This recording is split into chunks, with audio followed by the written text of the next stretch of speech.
말로 다 측량 못해요. 한없는 주의 사랑, 독생자를 보내주신 하나님의 참사랑, 나의 죄 사시려 십자가 지신 주님, 세상 형벌 무거워서 쓰러지신 예수님, 방울방울 흘린 피로 나 구원받았도다. 태양도 빛을 잃고 울었던 위대한 그 사랑은 말로 다 측량 못해요. 한없는 주의 사랑, 말로 다 표현 못해요. 끝없는 주의 사랑, 버림받아 마땅한 몸 구원하신 참사랑, 나의 병 고쳐주시려 채찍 맞은 예수님, 맞은 상처 너무 아파 쓰러지신 예수님, 방울방울 흘린 피로 나 구원받았도다. 태양도 빛을 잃고 울었던 위대한 그 사랑, 말로 다 측량 못해요. 한없는 주의 사랑,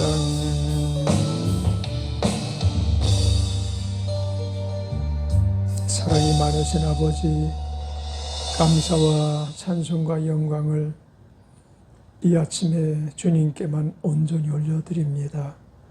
도탄에 빠져 삶과 죽음의 갈림길에서 어디로 가고 무엇을 하며 어떻게 살아야 할지 알지 못하던 저희들 인생을 불쌍히 여겨주시사 구원하사 주의 자녀로 살게 하시고 주의 뜻대로 살게 하시며 주님 인도하시는 길로 따라 행하게 하신 것을 인하여 감사합니다.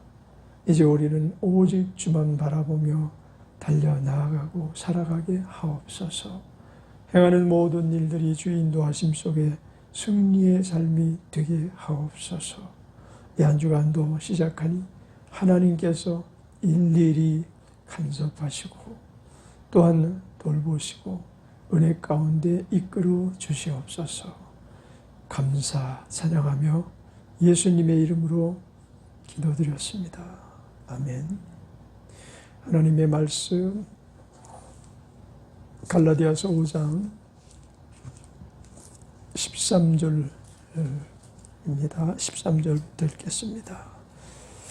형제들아, 너희가 자유를 위하여 부르심을 입었으나 그러나 그 자유로 육체의 기회를 삼지 말고 오직 사랑으로 서로 종노릇하라. 온 율법은 내 이웃 사랑하기를 내 몸같이 하라 하신 한 말씀을 이루었나니 만일 서로 물고 먹으면 피차 멸망할까 조심하라. 내가 이르노니 너희는 성령을 쫓아 행하라. 그리하면 육체의 욕심을 이루지 아니하리라. 육체의 소욕은 성령을 거스리고 성령의 소욕은 육체를 거스리나니 이 둘이 서로 대적함으로 너희의 원하는 것을 하지 못하게 하려 함이니라. 너희가 만일 성령의 인도하시는 바가 되면 율법 아래 있지 아니하리라. 육체의 일은 현저하니 곧 음행과 더러운 것과 호색과 우상 숭배와 술수와 원수를 맺는 것과 분쟁과 시기와 분냄과 당짓는 것과 불리함과 이단과 투기와 술취함과 방탕함과 또 그와 같은 것들이라. 전에 너희에게 경계한 것 같이 경계하노니 이런 일을 하는 자들은 하나님의 나라를 유업으로 받지 못할 것이요 오직 성령의 열매는 사랑과 희락과 화평과 오래 참음과 자비와 양선과 충성과 온유와 절제니 이 같은 것을 금지할 법이 없느니라. 그래도 예수의 사람들은 육체와 함께 그 정과 욕심을 십자가에 못 박았느니라. 만일 우리가 성령으로 살면 또한 성령으로 행할지니 헛된 영광을 구하여 서로 격동하고 서로 투기하지 말지니라. 아멘.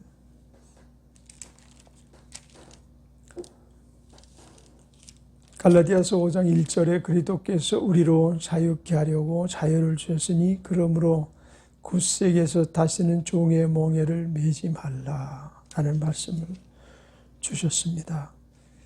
이 말씀이 오늘 우리가 읽은 말씀이 이제 그 말씀에 우리에게 자유케 하려고 자유를 주셨으니 다시는 종의 멍에를 매지 말라 하신 말씀에 대해서 이제 좀 더 깊이 있게 결론적인 어떻게 사는 것이 자유하며 사는 것인가, 자유케 하려고 자유를 주셨는데 우리가 이 얽매여 있는 것, 멍에를 매는 것, 그것들은 과연 어떠한 요인들을 담고 있는가라는 것에 대해서 이제 오늘 그 답이 되는 말씀을 우리는 이제 읽게 됩니다. 내가 이르노니 너희는 성령을 쫓아 행하라. 그리하면 육체의 욕심을 이루지 아니하리라. 이게 이제 자유함으로 나아가는 문으로 들어가는 열쇠인 것입니다.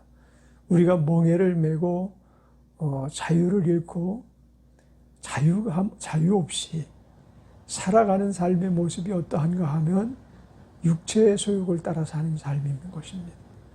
육체의 소욕을 따라 사는 자에게는 결코 그 어떤 자유도 누릴 수가 없습니다. 그는 아직 자유의 문으로 들어오지 못한 사람입니다. 자유함 안에 초대받지 못한 삶을 살아가는 사람들인 것입니다.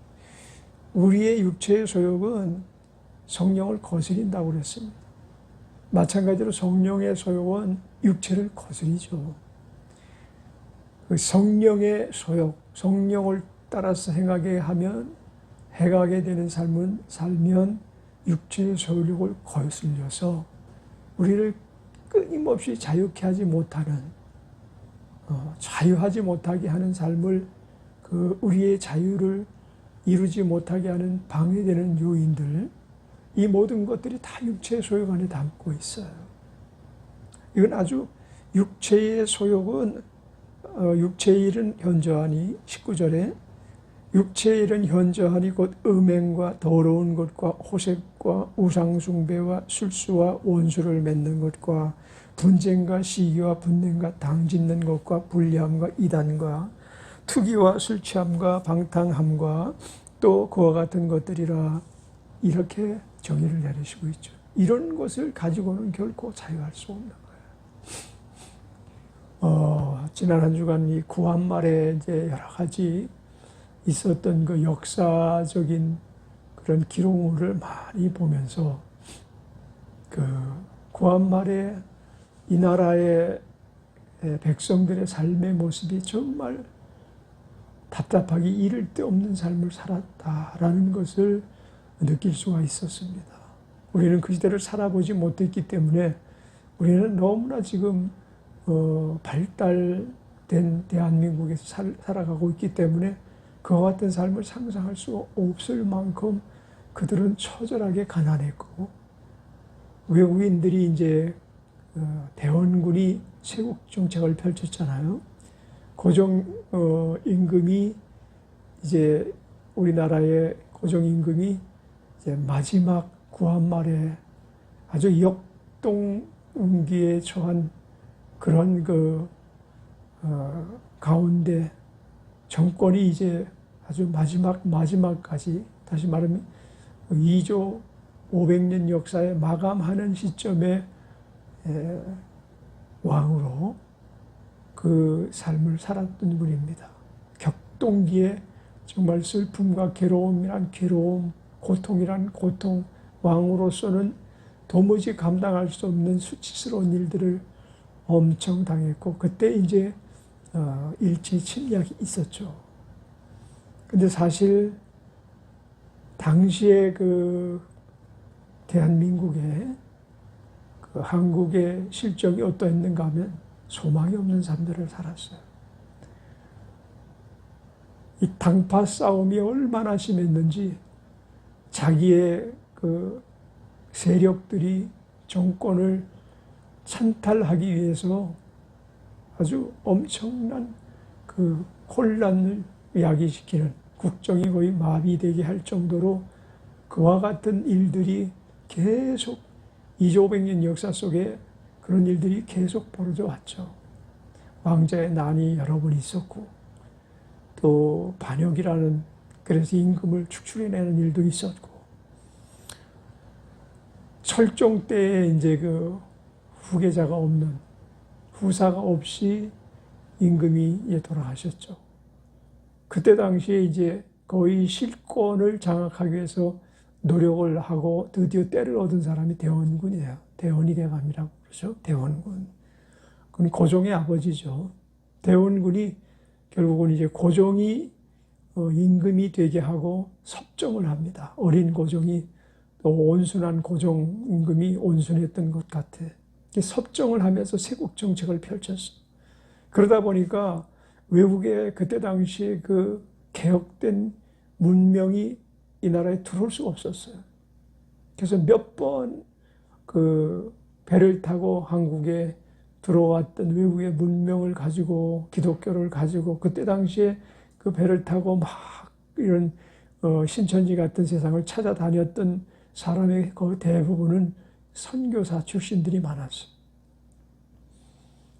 그 이전에 일본은 벌써 우리보다 200~300년 전에 복음을 받아들였던, 그래서 복음의 꽃을 당시에 많이 피웠던 그런 역사 안에서 문물이 발달했죠.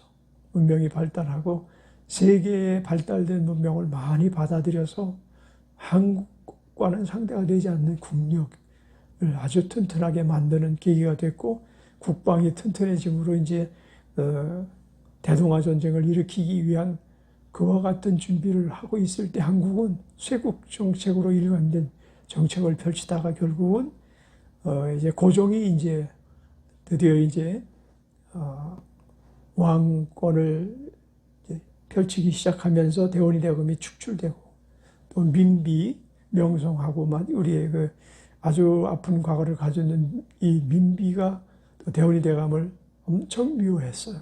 그래서 축출함으로 사실상 그 이후에 선교사들이 한국 땅을 밟을 수가 있었던 거거든요. 그 이전에 그 당파 싸움, 설원, 노론 뭐 이런 식으로 그 나누어진 그 세력 간의 그 투쟁이, 쟁투가 끊임없이 암투가 벌어졌고, 왕을 축출해내기도 하고, 또 어떤 그 왕이 승하를 하면, 왕이 돌아가시면 자기의 친족들이 그 정권을 막 잡으려고 했던 그런 암투들이 끊임없이 벌어지는 가운데 백성은 도탄에 빠져버린 거예요. 그리고 이 말직의 이런 탄간오리들이 백성들의 것들을 전부 도적질해가는 그런 시대였었어요. 그러니까 이 한국 사람들은, 구한말에 살던 우리 대한민국의 사람들은 일을 안 했대요. 왜냐하면 일을 해서 조금 돈이 쌓이고 또 물자가 쌓이고 그러면 탄간오리 가서 다 뺏어가는 거예요. 그 뺏기는 거 하면 뭘 하냐고. 남자들은 그냥 틈만 나면 공방대에다 담배 물고. 그 외국인들이 들어와 보니까 한국 사람들은 남녀노소를 불문하고 전부 담배를 얼마나 심하게 피는지. 20 미만의 처녀들도 삼삼오오 모여가지고 공방대에다 길게 담배를 피고 앉아서 뭐 담소를 나누는 건 보통이었고, 모든 사람들이 이렇게 담배에 빠져 살았대. 그리고 남자들은 일을 안 하고 전부 여자들이 일을 하고 그랬는데, 남자들이 일을 하는 것은 쌓이면 탄간오리들이 그냥 그걸 갖다가 다 착복하고 그런 시대였었어요. 그러니까 백성들이 소망 없이 살아가고 있었고, 또 게을르기가 이를 데 없었다고 그 방문기, 한국을 그때 당시에 찾아왔던 사람이 남긴 방문기에 보면, 근데 한국 사람들은 기계가 있어 보였다는 거예요.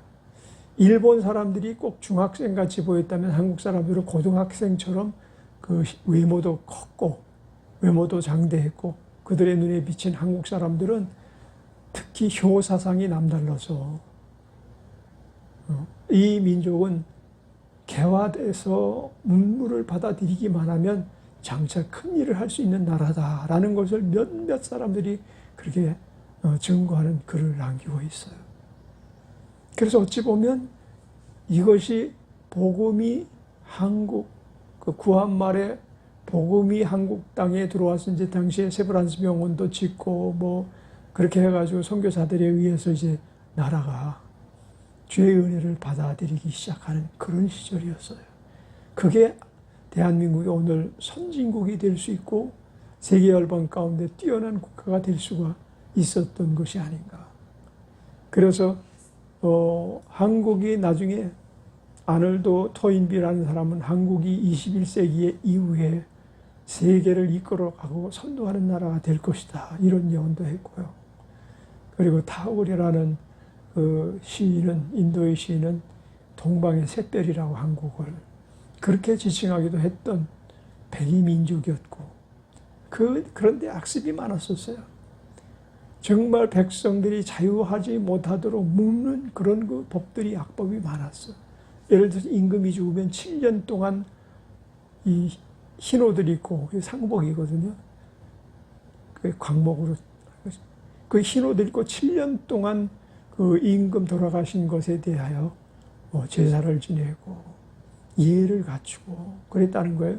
부모가 돌아가면 3년 동안, 어떤 사람은 산소 앞에 조그만 초막을 지고 3년 동안 부모에게 예를 올리는 그런 일들, 이건 다 귀신 문화지.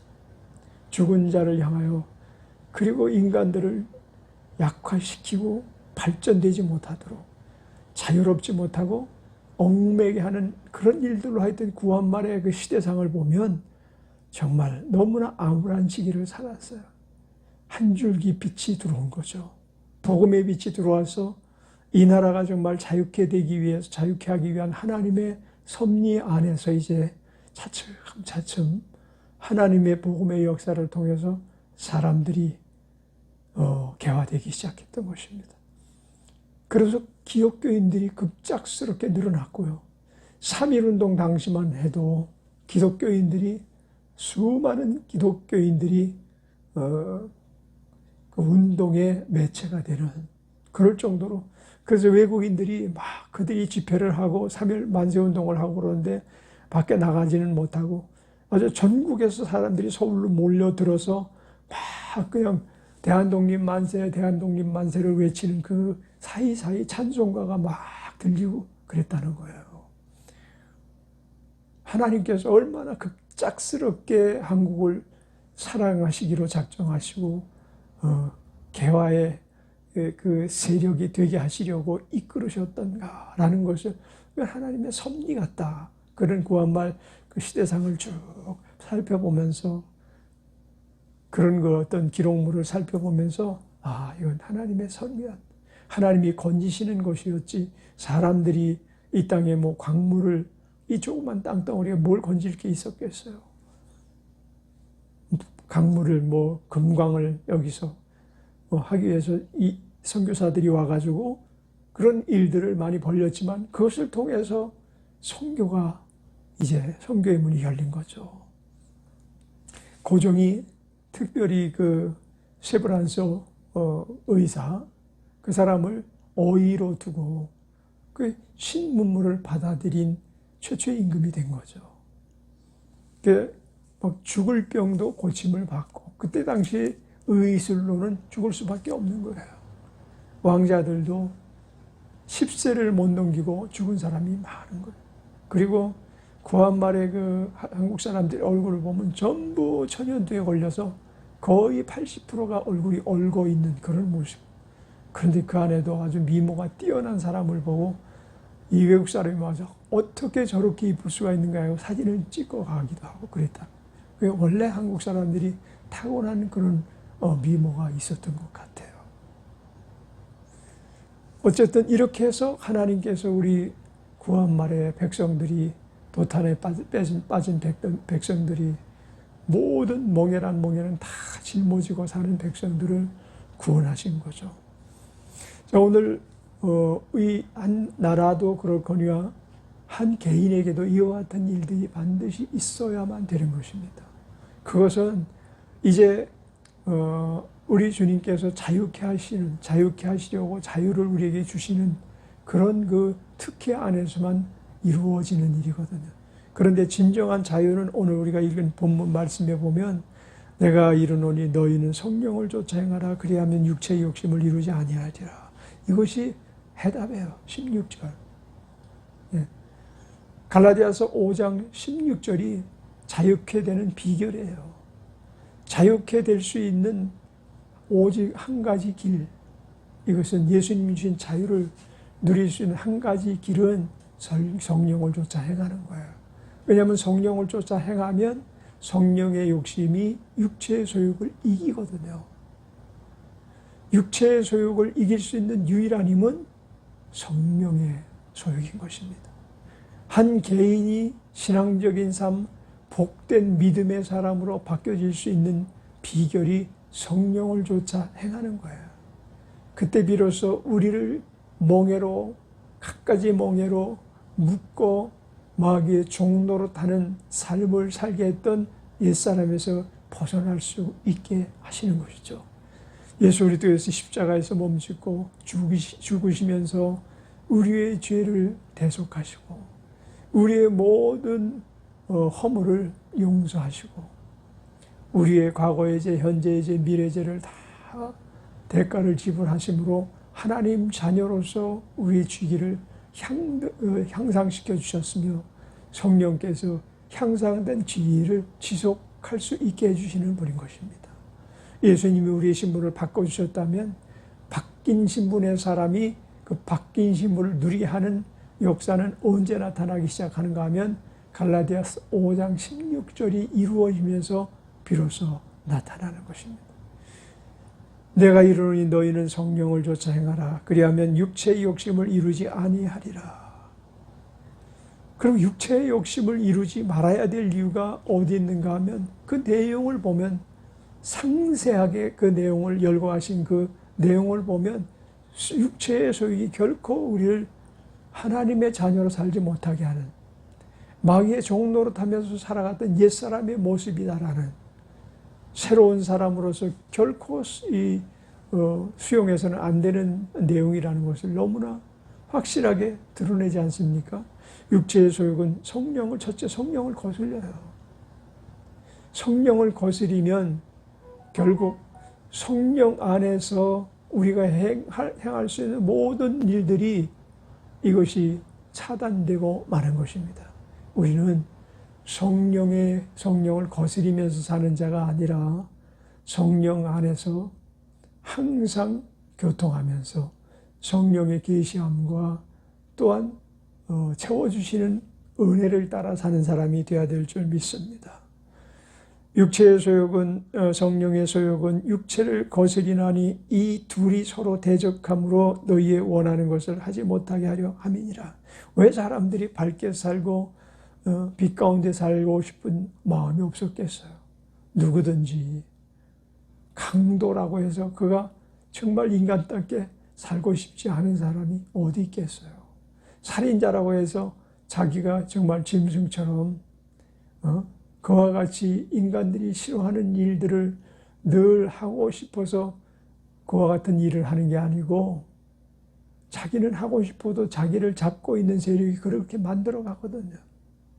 원수가 우리를 지배하면 우리는 틀림없이 악한 일을 도모하게 돼 있어요. 원수에 매이게 되면 우리는 반드시 죽임당할 일을 자행하는 자가 될 수밖에 없는 거예요. 우리의 생각을 따라서 우리 몸이 움직이는 것처럼 우리의 영의 생각을 따라서 우리의 정신체계가 움직이는 거예요. 성령을 거슬려서 악령이 득세하면 정신세계는 악령이 요구하는 것을 수용하고 그대로 따라가는 거예요. 그래서 술 취하고 방탕하고 음란하고 그와 같은 사회적인 문제뿐만 아니라 자기의 인격을 완전히 파쇄시켜 나가고 그리고 짐승만도 못한 자로서 살게 하는 일들을 자행하게 된다니까요. 그게 누구의 영향이에요? 종노릇할 수밖에 없는 것이 우리의 신분이에요. 우리는 결코 혼자서 자기의 자유를 쟁취할 수 있을 만큼 모든 신분이 보장된 신분이 아니에요. 우리는 누구의 종이 되느냐라는 선택 앞에 살아갈 수밖에 없는 것인 것입니다.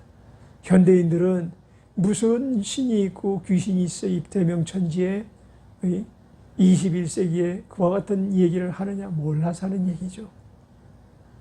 그들이 모르는 것 조금만 신경만 쓰면 알 수 있어요. 그런데 그런 건 신경 쓰고 싶어 하지 않는 거예요. 그게 마귀의 술수인 겁니다. 마귀가 안경을 끼워 놓으면 그 마귀가 끼워놓은 안경을 따라서 보게 되는 거예요. 세상을 보는데 하나님의 안경을 끼면 하나님이 펼치는 세상이 보이고 마귀의 안경을 쓰면 마귀가 펼치는 세상만 보이는 거예요. 그래서 마귀가 펼치는 세상이 그것이 인간에겐 더 합리적이다. 인간이 이렇게 살다가 죽는 것이 인간이 무슨 1000년을 살아, 10,000년을 살아, 70년 내지 80년 사는데 뭐하러 그렇게 구속을 받냐? 그 구속이 누구의 구속이냐에 따라서 구속은 자유가 되기도 하고 또한 그게 몽해가 되기도 하는 거거든요. 육체의 일은 현잔이 곧 음행과 더러운 것과 호색과 우상숭배와 술수와 원수를 맺는 것과 분쟁과 시기와 분냄과 당짓는 것과 불리함과 이단과 투기와 술취함과 방탕과 또 그와 같은 것이라. 이런 것들은 결코 하나님의 자녀로서 뿐만 아니라 인간이 과연 해서 될 일인가 우리가 생각해 보면 정말 바로된 인간이라면 이런 것을 해서는 안 된다는 거죠. 그럼에도 불구하고 이와 같은 일들을 해서는 안 되는 줄은 알지만 육체의 소욕이 성령의 소욕을 이기면 이와 같은 것들을 처단할 수 있는 힘이 그에게는 없는 거예요. 그러나 성령의 소욕이 육체의 소욕을 이기면 이와 같은 욕구들을 하나씩 끊어가고 그 삶이 바뀌어지기 시작하는 것입니다. 오직 성령의 열매는 22절에 오직 성령의 열매는 사랑과 희락과 화평과 오래 참음과 자비와 양성과 충성과 온유와 절제니 이 같은 것을 금지할 법이 없느니라. 그렇습니다. 사랑과 희락과 화평과 오래 참음과 자비와 양성과 충성과 온유와 절제 같은 것들이 우리를 자유케 합니다. 우리를 진정 자유케 하는 것들이 그 법에 이제 갈라디아서 5장 16절이 자유케 사는 비결이고 그 비결 중에 세부 조항 중에 하나가 오늘 22절의 성령의 열매인 겁니다. 성령의 열매, 그러니까 성령을 따라 살아가는 사람들에게 주어지는 열매, 그에 따른 결과물들, 그것이 곧 사랑이고 사랑으로 말미암아 이 서로가 미움에 얽매여 있던 것들이 해제되어져 나가는 거죠. 그리고 원수 시간이었던 자들이 사랑함으로 말미암아 이 원수라는 몽해에서 벗겨져서 진정한 자유를 맛보는 것입니다. 기쁨을 말하는 거죠. 즐거움을 말하는 것이죠. 즐거움과 기쁨이 없는 삶 속에 무슨 자유를 말할 그와 같은 이 이유가 어디 있냐고.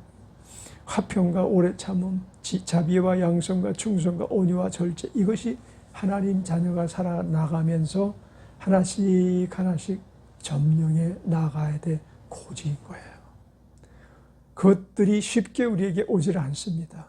왜냐하면 우리는 아직도 육체의 소욕이 우리 안에서 옛사람을 이루면서 살아가고 있기 때문에 이와 같은 것들, 사랑이 그냥 됩니까? 사랑을 이루는 것이 얼마나 힘듭니까?